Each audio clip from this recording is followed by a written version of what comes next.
ছেলে এবং মেয়ে, সত্যিকার অর্থে বলছি, মেয়েরা পাওয়ারফুল। পাওয়ারফুল কারা, কি কারণে সেটা বলতেছি। পাওয়ারফুল কি কারণে, কোন জায়গায় পাওয়ারফুল সেটা বলতেছি। মোহাম্মদ সাল্লাল্লাহু আলাইহি ওয়াসাল্লাম যে বলছে যে মেয়ে একজন, দুইজন, তিনজন, দুই তিনজন মেয়েরকে যে মানে হচ্ছে ঠিকভাবে মানুষ করবে, সৎ পাত্রস্থ করবে, সে আর আমি মোহাম্মদ সাল্লাল্লাহু আলাইহি ওয়াসাল্লাম পাশাপাশি একই সাথে হচ্ছে জান্নাতে থাকবো। মেয়েদেরকে আল্লাহর নবী কত পছন্দ করছে।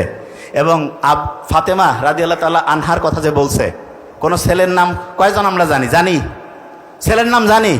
ওইরকম ছেলে মোহাম্মদ সাল্লাল্লাহু আলাইহি ওয়াসাল্লামের ছেলেও ছিলেন, কিন্তু পরিণত বয়সে যাওয়ার আগে মারা গেছেন। কোরআনে আল্লাহ বলছে যে মোহাম্মদ তুমি কোনো যুবকের বাবা নও, মানে তোমার কোনো ছেলে তারুণ্যে যুবক অবস্থায় পৌঁছার আগেই তারা মারা যাবে। এবং সেইটাই ঘটছে, কোরআনের কথা আল্লাহ নিজে বলে দিয়েছে এবং সেটাই হয়েছে। তা মেয়েরা যেটা আছে, মেয়েদের মেন্টালিটি কি হেল্পিং মেন্টালিটি? দেখেন এখান থেকে একটা জিনিস বুঝতে পারবেন, মেয়েদের মেন্টালিটি কি হেল্পিং নাকি হচ্ছে শুধু স্বার্থপর, কোনটা? অনেকে একটু কনফিউশন যে আমরা করতেছি কি, আমাদের জিনের মধ্যে কি আর আমরা করতেছি কি। দেখেন আমি একটা জিনিস বলি, ধরেন যে আগামীকালকে ম্যাচ হবে, আপনাকে বলছে যে ভাই ম্যাচটা যদি কোনোভাবে জিততে পারো পুরস্কার আছে, তা আপনি সবচেয়ে পাওয়ারফুল প্লেয়ারটা টার্গেট করবেন না দুর্বলটাকে? কারণ পাওয়ারফুলকে যদি কোনোভাবে আউট করে দেওয়া যায় জিতে যাবেন। ছেলে এবং মেয়ে, সত্যিকার অর্থে বলছি, মেয়েরা পাওয়ারফুল। পাওয়ারফুল কারা, কি কারণে সেটা বলতেছি। পাওয়ারফুল কি কারণে, কোন জায়গায় পাওয়ারফুল সেটা বলতেছি। তাহলে শয়তান কি মেঘ ধরবে বেশি না ছেলে? কাক ধরবে? পাওয়ারফুল তো মেয়ে, তাহলে কাকে ধরবে? মেয়েকে। এই জন্যই দেখবেন মেয়েদের শয়তান যে বেশি ধরে, এই জন্য মেয়েরা দেখবেন যে খুচর মোচর বেশি। বাসা বাড়িগুলোয় যে মেয়ে মা শাশুড়ি ত্রিমুখী সংকট।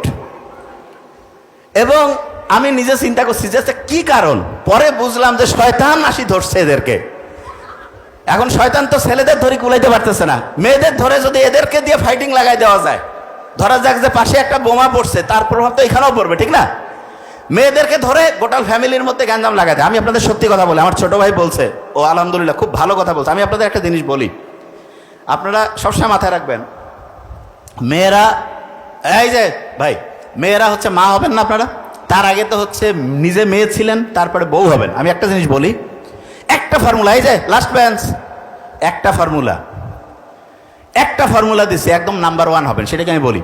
আমি আমার ছোট বোনকে দিছি, এবং সে তার যে শ্বশুর বাড়িতে তার মানে আমার মানে ওটা কি বলবো, আমার ছোট বোনের যে শ্বশুর, উনি যখন পৃথিবী থেকে বিদায় নেন, তালই উনি কিন্তু ওনার পৃথিবী থেকে যাওয়ার আগে ওনাকে সার্টিফিকেট দিয়ে গেছে যে এরকম বৌমা পাই নাই, এবং আমাকে বসায় বলছে, আমি সত্যি কথা বলছি।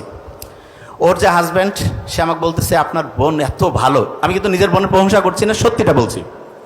আমি জানি আমার বোন অতটা ভালো না, অন্তত আমার সাথে না।